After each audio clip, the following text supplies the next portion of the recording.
आईला वृद्धाश्रमाच्या दारात सोडताना रोहनने एकदाही मागे वळून पाहिलं नाही. हातात फक्त एक छोटीशी बॅग होती. त्या बॅगेत 2 साड्या, काही औषधे आणि जुन्या आयुष्याच्या काही आठवणी होत्या. आईने गाडीच्या खिडकीतून रोहनकडे पाहिलं. तिच्या डोळ्यात अश्रू होते, पण ओठावर फक्त एकच वाक्य होतं, "बाळा, स्वतःची काळजी घे." रोहनने काहीच उत्तर दिलं नाही. त्याने गाडी सुरू केली आणि आईला तिथेच सोडून निघून गेला. पण रोहनला अजिबात कल्पना नव्हती, फक्त 3 दिवसांनी त्याच्या फोनवर आलेला एक कॉल त्याचं संपूर्ण आयुष्य बदलणार होता. वृद्धाश्रमाच्या गेटमधून रोहनची गाडी दिसेनाशी झाली. आई मात्र अजून त्याच दिशेने पाहत उभी होती. तिच्या हातातली बॅग खाली ठेवून ती हळूच बाकावर बसली. वृद्धाश्रमातील एक कर्मचारी तिच्याजवळ आला. "माई, आत या, तुमची खोली दाखवतो." आईने डोळे पुसले आणि हलकसं हसत म्हणाली, "हो, येते." पण त्या हसण्यामागचं दुःख त्याला दिसलं नाही. रोहन मात्र गाडी शांत बसला होता. फोन सतत वाजत होता. स्क्रीनवर पत्नी नेहाचा कॉल होता. रोहनने फोन उचलला. "आईला सोडलंस?" "हो." "आता घरात शांतता राहील." रोहन काहीच बोलला नाही. काही क्षणांनी नेहाने पुन्हा म्हणाली, "आता तिच्या औषधांचा, डॉक्टरांचा आणि रोजच्या खर्चाचा त्रासही संपला." रोहनने फोन कट केला. त्याच्या डोळ्यासमोर मात्र आईचा चेहरा येत होता. लहानपणी रोहनला ताप आला होता. संपूर्ण रात्र आई त्याच्या डोक्यावर पाण्याच्या पट्ट्या ठेवत बसली होती. स्वतः मात्र तिने त्या रात्री एकही घास खाल्ला नव्हता. रोहनला ते आठवलं आणि त्याच्या डोळ्यात पाणी आलं. पण लगेच त्याने स्वतःला सावरलं, "मी चुकीचं केलं नाही. आईची काळजी घेण्यासाठी माझ्याकडे वेळ नाही. तिथे तरी तिची काळजी घेतली जाईल." पण त्याला अजून एक गोष्ट माहीत नव्हती. वृद्धाश्रमात आईला 2 दिवस झाले होते. ती सगळ्यांशी प्रेमाने बोलत होती. पण रात्री मात्र झोपण्याआधी ती तिच्या उशाखालून एक छोटासा लिफाफा काढायची. तो लिफाफा ती हातात घट्ट धरून ठेवायची. एके रात्री वृद्धाश्रमाच्या मॅनेजरने तिला विचारलं, "माई, रोज तुम्ही याच्याकडे का पाहता?" आई काही क्षण शांत राहिली. मग हळू आवाजात म्हणाली, "कारण यात माझ्या मुलाचं भविष्य आहे." मॅनेजरला काही समजलं नाही. ते म्हणाले, "रोहनने तुम्हाला इथे सोडलं, तरी तुम्ही त्याबद्दल एवढा विचार करता?" आईच्या डोळ्यात पाणी आलं. ती म्हणाली, "आईचं मन असतं साहेब. मुलगा कितीही दूर गेला तरी आई त्याच्यासाठी विचार करते." मॅनेजर शांत झाले. पण त्या लिफाफ्यात पैसे किंवा कागदपत्र नव्हती. त्यात होतं रोहनच्या नावाचं एक पत्र आणि त्या पत्रात लिहिलेलं सत्य. रोहनला कळलं असतं तर कदाचित त्याने आईला कधीच वृद्धाश्रमात सोडलं नसतं. दुसऱ्या दिवशी सकाळी आईने मॅनेजरला बोलावलं. तिने तो लिफाफा त्याच्या हातात दिला. "हे पत्र माझ्या मुलाला फक्त 3 दिवसांनी द्या." मॅनेजरने आश्चर्याने विचारलं, "पण 3 दिवसांनीच का?" आई फक्त एवढेच म्हणाली, "कारण 3 दिवसांनी त्याला माझी गरज भासणार आहे." तिसरा दिवस उजळला. रोहन नेहमीप्रमाणे सकाळी ऑफिसला जाण्यासाठी तयार झाला. नेहाने त्याच्यासाठी नाश्ता केला होता. रोहनने घाईघाईत 2 घास खाल्ले आणि ऑफिसला निघाला. पण ऑफिसमध्ये पोहोचताच त्याच्या बॉसचा फोन आला. "रोहन, लगेच माझ्या कॅबिनमध्ये ये." रोहन आत गेला. बॉसच्या चेहऱ्यावर नेहमीसारखं हसू नव्हतं. त्यांनी एक फाईल त्याच्यासमोर ठेवली. "तुझ्या कंपनीचं मोठं नुकसान झालं आहे." रोहन घाबरला. "पण सर, त्याच्याशी माझा काहीच संबंध नाही." बॉस म्हणाले, "मला माहीत आहे, पण ज्या प्रोजेक्टची जबाबदारी तुझ्याकडे होती त्यात मोठी चूक झाली आहे." रोहनच्या हातापायाखालची जमीन सरकली. तो म्हणाला, "मग आता?" बॉस काही क्षण थांबले. "तुला काही दिवसांसाठी निलंबित केलं जात आहे." रोहनच्या डोक्यात जणू वीज चमकली. नोकरी, त्याचं सगळं घर, कर्ज, आईच्या औषधांचा खर्च, सगळं त्याच्या डोळ्यासमोर आलं. तो ऑफिसच्या बाहेर आला. पहिल्यांदाच त्याला जाणवलं, ज्याच्यावर तो आपल्या आयुष्यासाठी अवलंबून होता, ते सगळं एका क्षणासाठी त्याच्या हातातून निसटलं होतं. संध्याकाळी रोहन घरी आला. नेहाने विचारलं, "काय झालं?" रोहनने काही उत्तर दिलं नाही. तो सोफ्यावर बसला. नेहा त्याच्याजवळ आली. "रोहन, बोल ना." रोहनने हळू आवाजात सांगितलं, "माझी नोकरी गेली." नेहाच्या चेहऱ्यावर काळजी आली. ती काही क्षण शांत राहिली. मग म्हणाली, "काही मार्ग काढूया." पण रोहनला स्वतःचीच एक गोष्ट आठवत होती. आईला वृद्धाश्रमात सोडताना त्याने म्हटलं होतं, तिथे तिची काळजी घेतली जाईल. आज मात्र त्याला स्वतःचीच काळजी घेणारा कोणी दिसत नव्हता. त्याने मोबाईल हातात घेतला. आईचा नंबर स्क्रीनवर होता. त्याचा अंगठा कॉल बटनावर थांबला. तो कॉल करणार इतक्यात त्याला आईचा शेवटचा चेहरा आठवला. "बाळा, स्वतःची काळजी घे." रोहनच्या डोळ्यात पाणी आलं, पण त्याने कॉल केला नाही.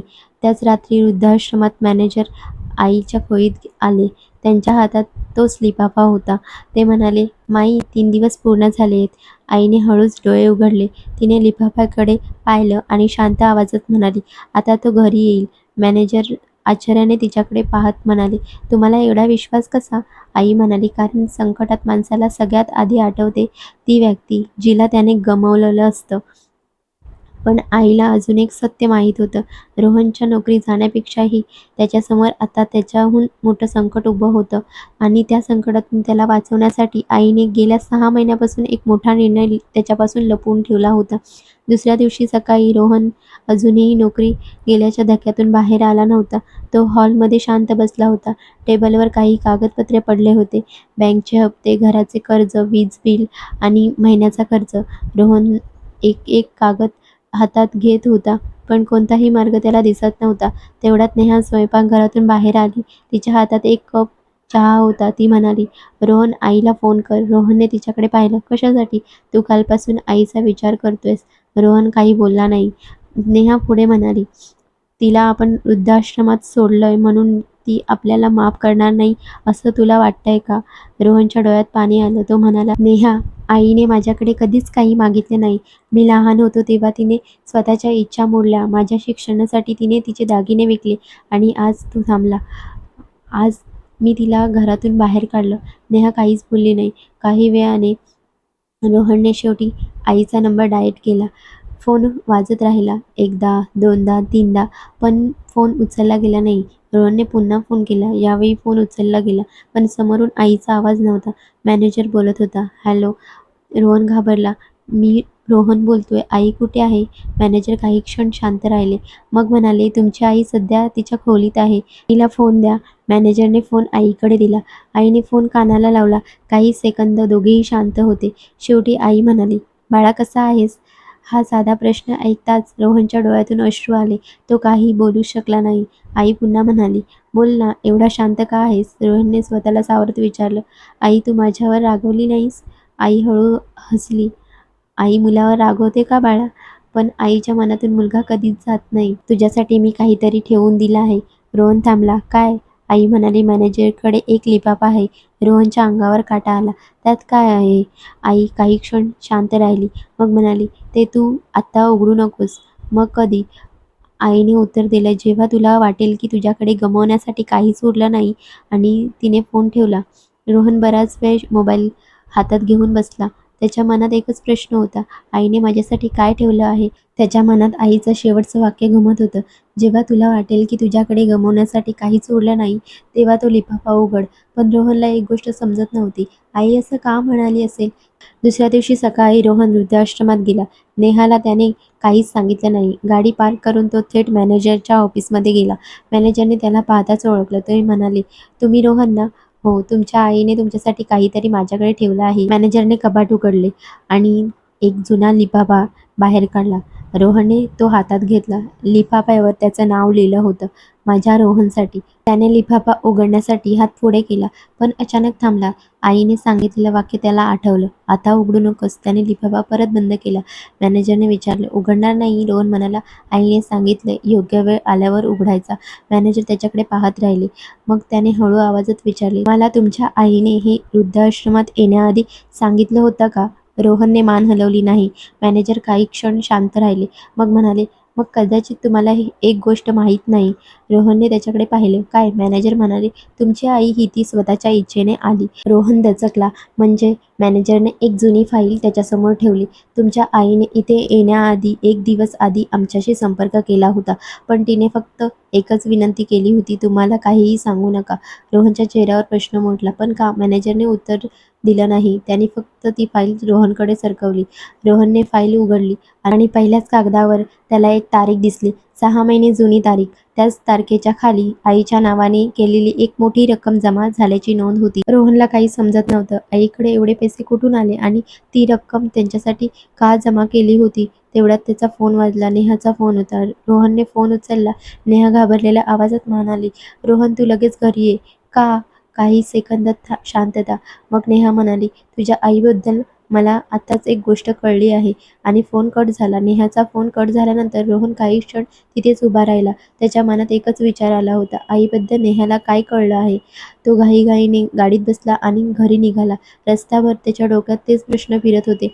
आईने 6 महिन्यापूर्वी पैसे का जमा केले, ती वृद्धाश्रमात स्वतःहून का आली आणि सर्वात महत्त्वाचं तिने रोहनला काहीच का सांगितले नाही. रोहन घरी पोचताच दार उघडताच त्याला नेहा हॉलमध्ये बसलेली दिसली. तिच्या हातात एक जुना फोटो होता. रोहनने विचारलं, काय झालं? नेहाने फोटो त्याच्याकडे दिला. रोहनने फोटो पाहिला. त्याला काहीच समजलं नाही. फोटोमध्ये त्याची आई होती, पण तिच्यासोबत एक अनोळखी व्यक्ती उभी होती. रोहनने विचारले, हा कोण आहे? नेहा म्हणाली, तुझ्या आईचा जुना ओळखीतला आहे. मला आज एका जुन्या कपाटात हा फोटो सापडला. रोहनच्या चेहऱ्यावर प्रश्न होता, पण याच्या आईचा पैशाशी काय संबंध? नेहा म्हणाली, मी त्या व्यक्तीबद्दल शोध घेतला आणि मला कळलं तो काही वर्षापूर्वी मोठ्या कंपनीचा मालक होता.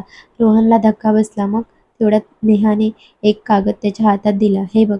रोहनने कागद उघडला. त्याच्यावर एका संस्थेचं नाव होतं आणि खाली आईची सही. रोहनच्या चेहऱ्याचा रंग उडाला.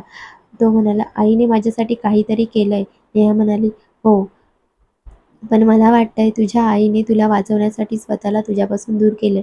रोहनच्या डोळ्यात पाणी आलं. पण कशासाठी? नेहा शांत झाली.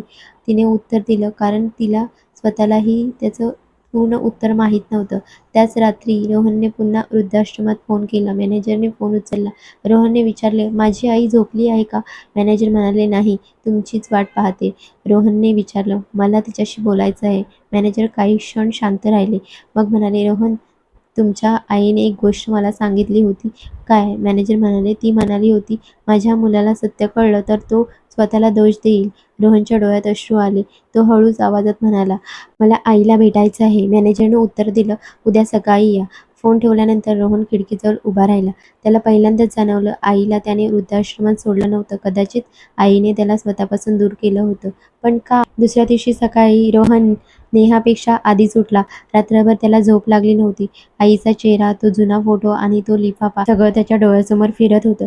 सकाळी 7 वाजताच तो वृद्धाश्रमाच्या दिशेने निघाला. वृद्धाश्रमाच्या खोलीत आई खिडकीजवळ बसली होती. तिच्या हातात जुनं छायाचित्र होतं. रोहन आत आला. आईने त्याच्याकडे पाहिलं आणि हसली. आलास बाळा? रोहन काहीच बोलला नाही. तो आईजवळ जाऊन खाली बसला. काही क्षण तिच्या हाताकडे पाहत राहिला. मग त्याने तिचा हात हातात घेतला. आई, मला एक प्रश्न विचारायचा आहे. आई, तू स्वतः इथे आले? हो. पण का?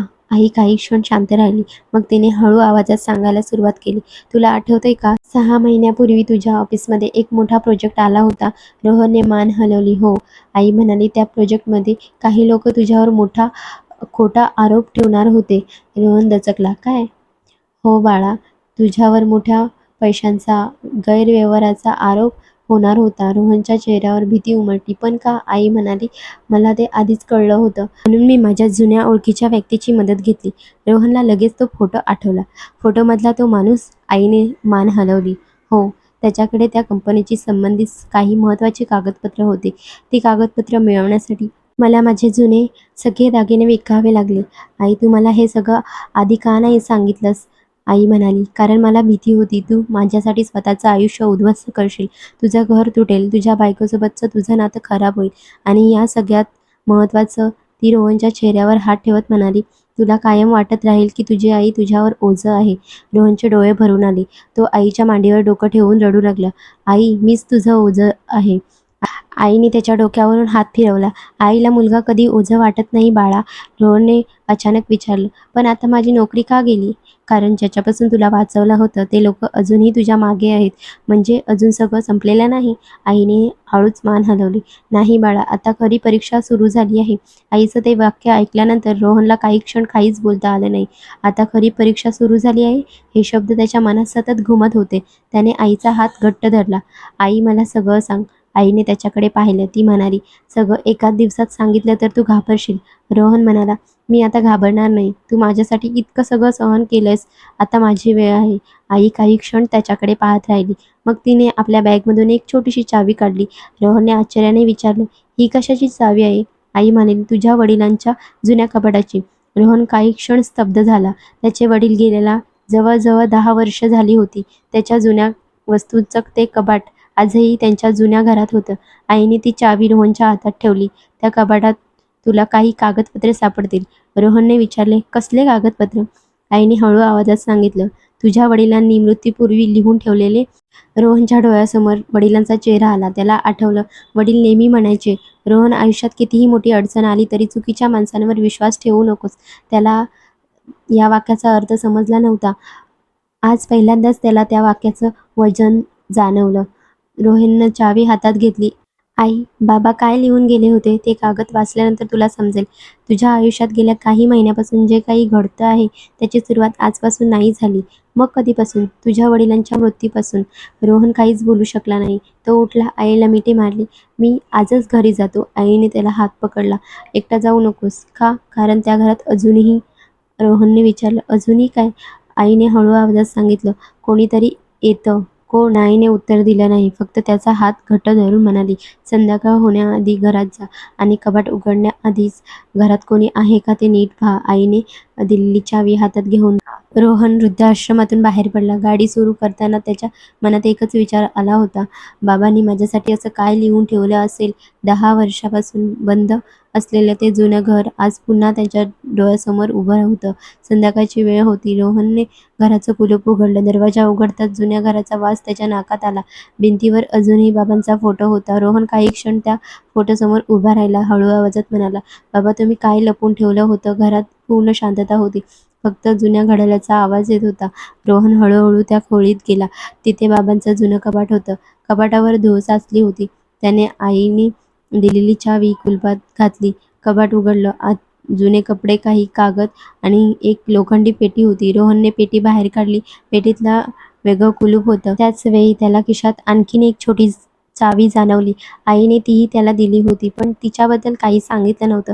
त्याने ती चावी कुलपात घातली. पेटी उघडली. आत एक जुना फोटो होता. एक बँकेची फाईल होती आणि एक काळा लिफाफा होता. रोहनने आधी फोटो हातात घेतला. फोटो पाहताच त्याचा चेहरा बदलला. त्या फोटोमध्ये त्याचे बाबा एका अनोळखी माणसासोबत उभे होते आणि तोच माणूस आईच्या जुन्या फोटोमध्येही होता. रोहनच्या हातातून फोटो खाली पडला. त्याने घाईघाईने बँकेची फाईल उघडली. आत काही जुन्या व्यवहारांच्या पावत्या होत्या. एका पावतीत त्याची नजर थांबली. तीच रक्कम जी 6 महिन्यापूर्वी आईने जमा केली होती. पण खाली असलेले नाव पाहून रोहनच्या अंगावर काटा आला. कारण पैसे आईने जमा केले नव्हते. ते पैसे बाबांच्या नावाच्या जुन्या खात्यातून आले होते. रोहन गोंधळला. पण बाबा तर 10 वर्षापूर्वीच गेले. मग 10 वर्षापासून बंद असलेल्या खात्यातून पैसे कसे आले? तेवढ्यात बाहेरच्या दरवाजाचा आवाज आला. घरात तो एकटाच होता. कोणीतरी घराचा दरवाजा उघडण्याचा प्रयत्न करत होता. रोहनने पटकन लाईट बंद केली आणि हातात तो काळा लिफाफा घेऊन भिंतीच्या मागे लपला. दरवाजा हळूहळू उघडला आणि अंधारातून एक व्यक्ती घरात आली. रोहनने त्याचा चेहरा पाहण्याचा प्रयत्न केला, पण तेवढ्यात त्या व्यक्तीने मोबाईलची टॉर्च बंद केली आणि अगदी हळू आवाजात म्हणाला, मला माहीत आहे तू इथे आला आहेस रोहन. रोहनने भिंतीच्या मागे लपून उभा होता. त्याचा श्वास जोरात चालू होता. समोर उभ्या असलेल्या त्या माणसाने पुन्हा आवाज दिला, रोहन, बाहेर ये. रोहनने काहीच उत्तर दिलं नाही. तो माणूस हळूहळू पुढे आला. त्याच्या हातात एक जुनी फाईल होती. काही क्षणांनी त्याने मोबाईलची टॉर्च चेहऱ्यावर टाकली आणि रोहनच्या डोळ्यासमोर त्याचा चेहरा आला. रोहन दचकला. तुम्ही? तो माणूस शांतपणे म्हणाला, हो मीच. रोहनला तो चेहरा ओळखीचा वाटत होता. फोटोमधला बाबांसोबत दिसलेला तोच माणूस. रोहनने विचारलं, तुम्ही माझ्या बाबांना ओळखता का? तो माणूस म्हणाला, फक्त ओळखत नव्हतो, मी त्यांचा सर्वात जवळचा मित्र होतो. मग त्याने थेट विचारलं, तुम्ही इथे एवढ्या रात्री का आलात? तो माणूस काही क्षण शांत राहिला. मग त्याने हातातली फाईल रोहनसमोर ठेवली. कारण तुझ्या बाबांनी मला ही गोष्ट तुझ्यापर्यंत पोहोचवण्याची जबाबदारी दिली होती. रोहनने फाईल उघडली. पहिल्याच पानावर बाबांच्या हस्ताक्षरात एक वाक्य होतं, जर हा कागद रोहनच्या हातात पोहोचला असेल तर माझ्यावर विश्वास ठेवणाऱ्या व्यक्तीने आपलं वचन पाळलं आहे. पण बाबा मला हे सगळं का सांगू इच्छित होते? तो माणूस म्हणाला, कारण तुझ्या बाबांना त्यांच्या मृत्यूच्या आधीच कळलं होतं. काय कळलं होतं? तो माणूस हळू आवाजात म्हणाला, की त्यांच्या मृत्यूला अपघात म्हणणं पूर्ण सत्य नव्हतं. रोहनच्या हातातून फाईल खाली पडली. काय? माझ्या बाबांचा अपघात झाला होता? सगळ्यांना तसं वाटत होतं. पण तुझ्या बाबांनी मृत्यूपूर्वी काही पुरावे जमा केले होते आणि ते पुरावे त्यांनी रोहनच्या हातातला काळा लिफाफा दाखवला. यात आहेत. रोहनने लगेच लिफाफा उघडला. आत एक छोटंसं पत्र होतं. त्याने ते वाचायला सुरुवात केली. पहिली ओळ होती, रोहन, जर तू हे पत्र वाचत असशील तर कदाचित मी तुझ्यासोबत नसेन. पण पुढची ओळ वाचताना त्याच्या चेहऱ्यावरचं दुःख अचानक भीतीत बदललं. कारण बाबाने एका पत्रात व्यक्तीचं नाव लिहिलं होतं आणि ते नाव पाहून रोहनच्या तोंडातून फक्त एकच शब्द बाहेर पडला, नेहा, त्याने थरथरत्या आवाजात त्या अनोळखी माणसाला विचारलं. माझ्या बाबांच्या पत्रात माझ्या बायकोचं नाव का आहे? तो माणूस काही क्षण शांत राहिला, मग म्हणाला, रोहन, आधी हे पत्र पूर्ण वाच. रोहनने पुन्हा पत्र हातात घेतलं. खाली काही ओळी होत्या. रोहन, नेहावर लगेच संशय घेऊ नकोस. हे वाचताच रोहन थांबला. त्याने त्या माणसाकडे पाहिलं. म्हणजे नेहा दोषी नाही? तो म्हणाला, नाही, पण तुझ्या आयुष्यात घडणाऱ्या काही गोष्टींची माहिती तिला आहे. रोहन गोंधळला. कसली माहिती? तुझ्या बाबांनी मला सांगितलं होतं की एक दिवस तुझ्यावर मोठं संकट येईल. त्या दिवशी तुला कोणावर विश्वास ठेवायचा आणि कोणावर नाही हे समजणार नाही. तो पुढे म्हणाला, तुझ्या बाबांनी नेहाला तुझ्या आयुष्यात येण्याआधीच पाहिलं होतं. काय म्हणालात तुम्ही? हो, तुमच्या लग्नाआधी तुझ्या बाबांनी नेहाशी भेट झाली होती. रोहनला विश्वासच बसत नव्हता. पण माझ्या बाबांचा मृत्यू तर माझ्या लग्नाच्या आधीच झाला होता. तो माणूस हळू आवाजात म्हणाला, म्हणून तर तुझ्या बाबांनी हे पत्र लिहिलं होतं. रोहनने पुन्हा पत्राकडे पाहिलं. खाली आणखीन एक ओळ होती. नेहा माझ्या योजनेचा एक भाग आहे. म्हणजे नेहाला सगळं आधीपासूनच माहीत होतं. त्या माणसाने उत्तर दिलं, हो. त्याला अचानक मागचे काही महिने आठवले. नेहाने आईला वृद्धाश्रमात पाठवण्यासाठी केलेला आग्रह, आईबद्दल तिची नाराजी आणि आज आईने त्याला वाचवण्यासाठी केलेला त्याग. रोहनच्या मनात संशय निर्माण झाला. मग नेहाने आईला माझ्यापासून दूर का केलं? तो माणूस म्हणाला, कारण तुझ्या आईनेच तिला तसं करायला सांगितलं होतं. रोहन अवाक झाला. आईने? हो. तुझी आई जाणून होती की जर तू तिच्या जवळ राहिलास तर तू या सगळ्या संकटात ओढला जाशील. त्याला पहिल्यांदाच जाणवले की ज्याला तो आईपासून दूर करणारी व्यक्ती समजत होता, कदाचित नेहा त्याला वाचवण्याचा प्रयत्न करत होती. पण अचानक त्या माणसाच्या फोनवर एक मेसेज आला. त्याने मेसेज पाहिला आणि त्याच्या चेहऱ्यावरचा भाव बदलत गेले. रोहन विचारलं, काय झालं? तो माणूस काही बोलला नाही. त्याने फक्त फोन रोहनसमोर केला. मेसेजमध्ये लिहिलं होतं, त्याला सगळं कळलं आहे. आता पुढचं पाऊल उचला. रोहनच्या अंगावर काटा आला. तो हळू आवाजात म्हणाला, हा मेसेज कोणी पाठवला? तो माणूस त्याच्याकडे पाहत राहिला. मग म्हणाला, ज्याच्यापासून तुझी आई तुला वाचवत होती. तो माणूस आता तुझ्यापर्यंत पोहोचला आहे. रोहन त्या माणसाकडे पाहतच राहिला. ज्याच्यापासून माझी आई मला वाचवत होती? तो कोण आहे? तो माणूस काही क्षण शांत राहिला. मग त्याने हळू आवाजात सांगितलं, तुझ्या बाबांचा जुना पार्टनर देशमुख. रोहनच्या चेहऱ्यावर आश्चर्य उमटलं. पण ते तर 10 वर्षापूर्वी शहर सोडून निघून गेले होते. तो माणूस म्हणाला, शहर सोडलं होतं, पण सगळं संपलं नव्हतं. तुझ्या बाबांना त्यांच्या व्यवहारातील गैरव्यवहार समजला होता. ते सगळं पोलिसांना सांगणार होते, पण त्याआधीच त्यांचा अपघात झाला. रोहनच्या डोळ्यात पाणी आलं. म्हणजे माझ्या बाबांचा अपघात? तो माणूस खाली मान घालून म्हणाला, अपघात नव्हता. पण काही क्षण शांतता पसरली. रोहनला आता सगळं समजत होतं. पण त्याच्या मनात एकच प्रश्न होता, मग आईने मला इतकी वर्ष का सांगितलं नाही? तेवढ्यात मागून आईचा आवाज आला, कारण मला भीती वाटत होती तुला गमावण्याची. रोहनने मागे वळून पाहिलं. आईच्या डोळ्यात अश्रू होते.